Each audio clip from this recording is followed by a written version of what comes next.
আসসালামু আলাইকুম, সবাইকে শুভেচ্ছা জানাচ্ছি মাসুম মাহবুব।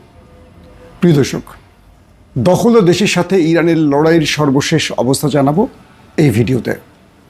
এই মুহূর্তে চীনকে নিয়ে বড় করে টেনশনে আছে দখলদার দেশটি এবং তার বিশ্বমোড়ল মিস্টার ট্রাম্প সাহেব।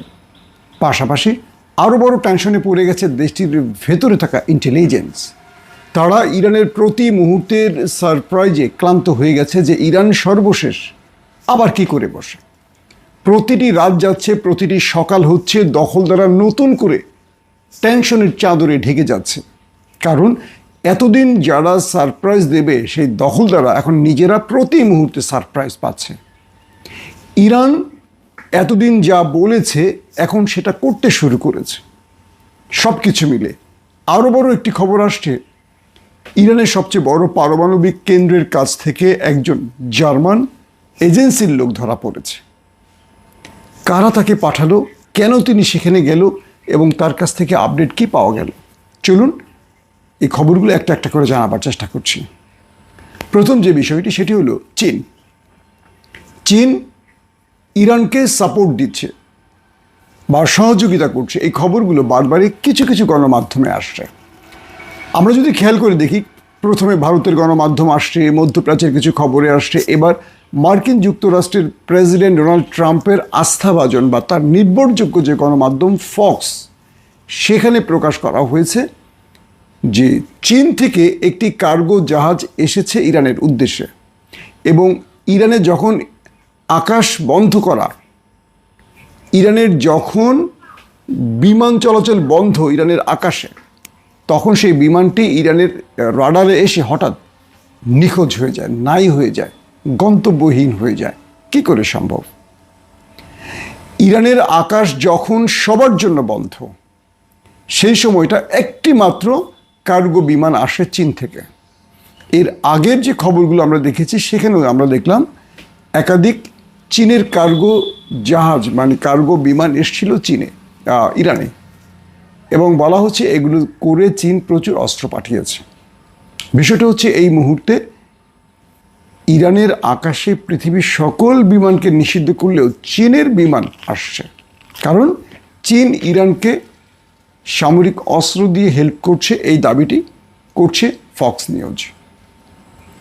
প্রশ্ন হলো, চীন ইরানের পক্ষে মাঠে নামলো সেটা কি সামরিক ক্ষেত্রে না অস্ত্র দেওয়ার ক্ষেত্রে?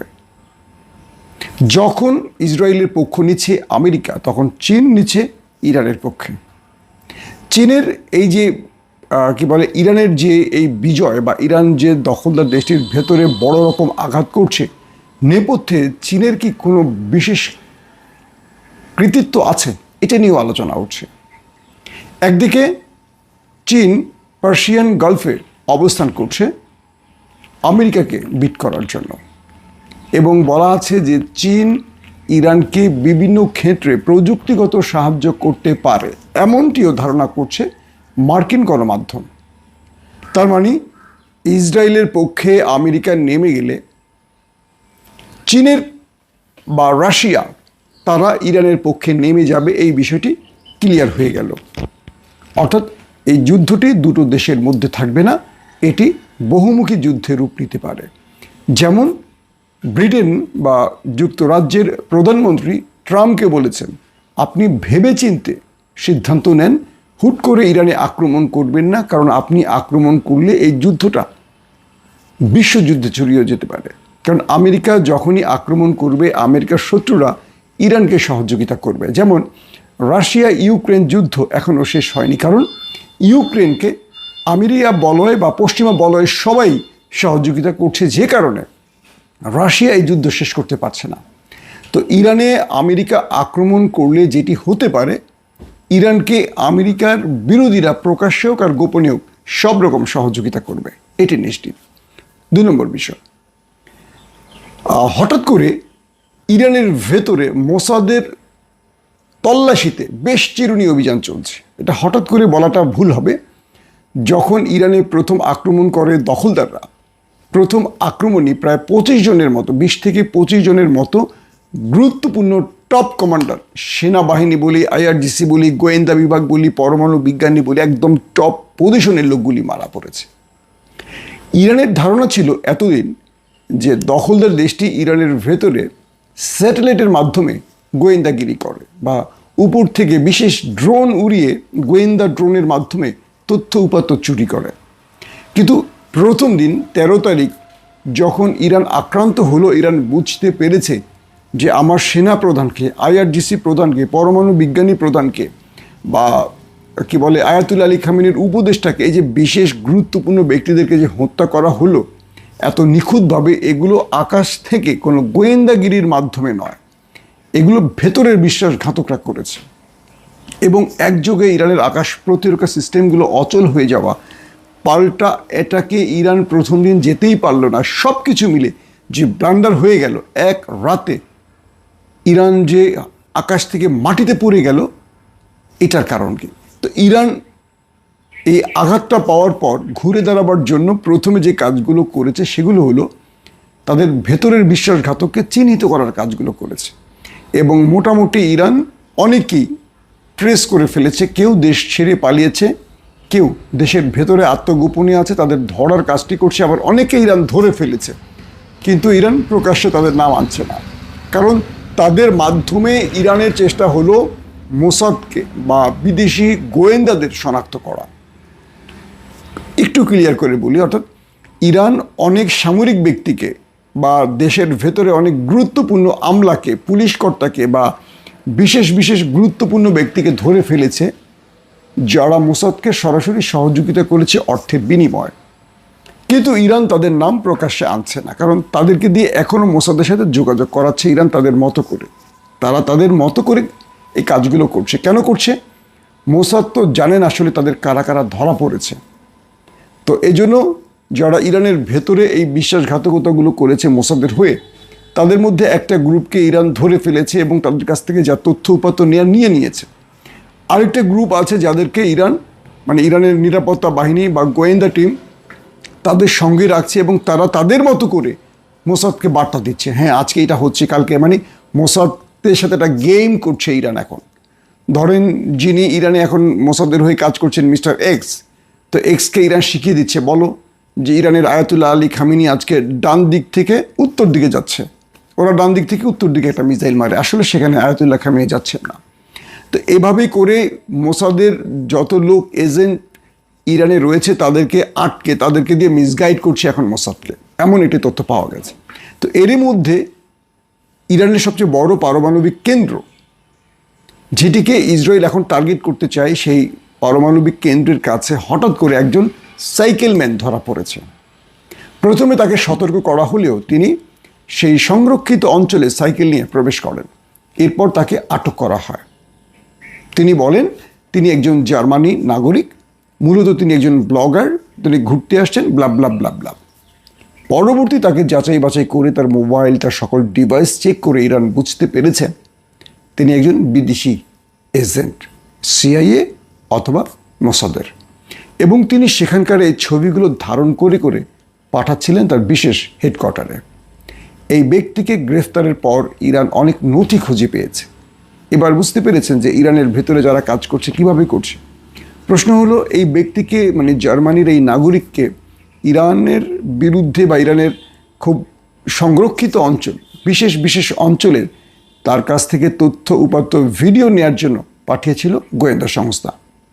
তার মানে সেই গোয়েন্দা সংস্থার চেইন ভেঙে গেছে, বাধ্য হয়ে এখন তারা এভাবে কাজ করছে। আর ইরান এই মুহূর্তে সর্বোচ্চ নজর রাখছে তার দেশের ভেতরে বিশ্বাসঘাতকদের ব্যাপারে। কারণ প্রথম দিন যে আঘাতটা ইরান পেয়েছে, এই আঘাতটা ইরান সহ্য করতে পারেনি এবং এই আঘাতটা তার সারা জীবনের গত 50 বছরের সবচেয়ে বড় আঘাত হবে। কারণ বিনা যুদ্ধেই তার 20-25 জন গুরুত্বপূর্ণ ব্যক্তি প্রাণ হারিয়েছে। এটা ইরান কোনোভাবে মেনে নিতে পারছে না, যার কারণে ইরান খুব বড় রকম রিয়েক্ট শুরু করেছে। তো এই মুহূর্তে দেশের ভেতরে পর্যাপ্ত পরিমাণ মোসাদ এজেন্টদেরকে ধরার জন্য চিরুনি অভিযান চলছে, মানে কোনোভাবেই ছাড় দিচ্ছে না। একদিকে তারা দখলদারদের সাথে লড়াই করছে, আরেকদিকে তারা এই অভিযান চালাচ্ছে। লেটেস্ট খবর কি, হাইফাতে গত রাতে যে আক্রমণ করেছে ইরান, এই আক্রমণ এত ম্যাসিভ হয়েছে, মানে যেই আক্রমণগুলো সংখ্যায় হতো 40টি মিসাইল, কিন্তু এই মিসাইলের আক্রমণে মোটামুটি লণ্ডভণ্ড হয়ে গেছে হাইফা। এবং দখলদাররা এখন সবচেয়ে বড় টেনশনে আছে যে তাদের আকাশ প্রতিরক্ষা সিস্টেম আর ইরানকে আটকাতে পারছে না। তাদের অ্যারো পারছে না, ডেভিড স্প্রিং পারছে না, তাদের থার্ড পারছে না, আয়রন ডোম পারছে না। এটি নিয়ে তারা এখন মহা টেনশনে পড়ে গেছে। এখন ইরান টার্গেটে আক্রমণ করছে। ইরানের নতুন মিশন হলো, আজকে যেটি বলা হচ্ছে, ইরান আজকে দখলদারদের আরও বেশ কিছু সামরিক ঘাঁটিকে টার্গেট করবে। এবং ইরান এই মুহূর্তে যে কাজটি করছে, দখলদারদেরকে যেন আরও 50 বছর পিছিয়ে দেওয়া যায়। তাদের বিজ্ঞান চর্চা, সামরিক ঘাঁটি, অস্ত্রাগার, special drone factory, missile factory, 35 যেখানে রাখা আছে নেভাত্তাম বা এরকম গুরুত্বপূর্ণ। অর্থাৎ ইরান এই যুদ্ধে দখলদারদের সাধারণ জনগণকে টার্গেট করছে না, তারা টার্গেট করছে দখলদাররা 50 বছরে যে পর্যন্ত এগিয়েছে, যেন 15 দিনের যুদ্ধে তাদেরকে আবার 50 বছর পিছিয়ে দেয়া যায়। তাহলে তাদেরকে আবার 50 বছর এগোতে হলে যে সময়টা লাগবে, এই ফাঁকে ইরান তাদেরকে মোটামুটি সার্চ করে ফেলবে। এবং ইরান এখন এই মুহূর্তে অধিক মানুষ হত্যার চেয়ে তারা যে কাজটি করছে, দখলদার দেশটির ভেতরে তাদের অহংকারের দেয়ালগুলো ভেঙে দিচ্ছে। আরেকটু বুঝিয়ে বলি, অর্থাৎ বাংলাদেশের এই মুহূর্তে সবচেয়ে গুরুত্বপূর্ণ বিষয়টা কি ধরেন, ক্যান্টনমেন্ট। ইরান ইতিমধ্যে দখলদারদের ক্যান্টনমেন্ট গুড়িয়ে দিয়েছে মোটামুটি। দ্বিতীয়ত, আমাদের গার্মেন্ট শিল্প, আমাদের কোনো প্রযুক্তিগত আদার্স কিছু নেই। আমাদের দেশের কোনো প্রযুক্তিম্যানরা, বিজ্ঞানীরা এই দেশে থাকেন না, তারা চলে যান বিদেশে। আমাদের দেশে আওয়ামী লীগ, বিএনপি, জামাত, জাতীয় পার্টির রাজনীতি যত মানুষ করেন, পৃথিবীর অন্যান্য দেশে এরা সবাই বিজ্ঞান নিয়ে গবেষণা করেন। আমাদের দেশে চায়ের দোকান থেকে একদম রাষ্ট্রপতির ভবন পর্যন্ত সবাই রাজনীতি করেন। এরা কেউ বড় বড়, মানে কি বলবো, আমাদের দেশের বড় বড় উন্নয়নে অবদান রাখার মতো বিজ্ঞান চর্চা করার লোক নেই। আমাদের বিজ্ঞানীরা সব বাইরে থাকে। তো ওদের বিজ্ঞানীরা তো বাইরে যায় না, ওরা নিজেদের মধ্যেই কাজ করে। তো যেটা হয়েছে যে ইরান এই মুহূর্তে দখলদাররা যে জায়গাগুলোতে উৎকর্ষ হয়েছে তারা ড্রোন, আকাশ প্রতিরক্ষা সিস্টেম, মিসাইল বা তাদের মোসাদ নামক যে গুপ্ত ঘাতকরা সফটওয়্যার তৈরি করছে, যেমন পেগাসাস, ঘরে বসে পৃথিবীর যে কোনো প্রান্তের কথা তারা শুনবে, এটা হ্যাক করা, ওটা হ্যাক করা, এই যে কাজগুলো এরা করেছে দখলদাররা, এই বিষয়গুলোকে ধ্বংস করে দেয়া, এদের নথি চুরি করা এবং এদের ঘরের যে সিসি ক্যামেরা, সেগুলো পর্যন্ত ইরান হ্যাক করে ফেলছে। করে ইরান দেখতেছে কোথায় কী আছে। এবং প্রতি মুহূর্তে ইরান তাদের গোপনীয় তথ্যগুলো বিভিন্ন সিস্টেমে হ্যাক করে নিচে সেখানে মিসাইলগুলো মারছে। তো এভাবে ইরান মোটামুটি তাদেরকে ক্লান্ত করে ফেলছে। আজকে আইডিএফের আইডিএফ প্রধান কি বলছেন জানেন? ওদের যে সেনাবাহিনী, তার প্রধান বলেছেন আইডিএফকে একটা দীর্ঘ যুদ্ধের প্রস্তুতি নিতে হবে, কারণ ইরান এটা অল্পতে শেষ করবে না, এটা অল্প কদিনই শেষ হবে না, একটা দীর্ঘ যুদ্ধের প্রস্তুতি নিতে হবে। তার মানে ইরান যে কারণে সকল শক্তি ব্যয় না করে পরিকল্পিত আক্রমণ করছে, তার অর্থ হলো ইরান জানে একটা দীর্ঘ যুদ্ধ হবে এবং এর মধ্যে আমেরিকা বা পশ্চিমা দুনিয়া জড়িয়ে গেলে ইরান যেন লম্বা সময় টিকে থাকতে পারবে, সার্ভাইভ করতে পারে। সেজন্য ইরান কোয়ালিটি মেনটেন করছে, এই মুহূর্তে ধীরে সুস্থে পরিকল্পিত আক্রমণ করছে। দর্শক, আবারও চেষ্টা করবো নেক্সট বুলেটিনে একদম রানিং আপডেট খবরগুলো দেওয়ার জন্য। বিদায় নিচ্ছি এখনকার মতো। প্রত্যেকে ভালো থাকবেন। আল্লাহ হাফিজ।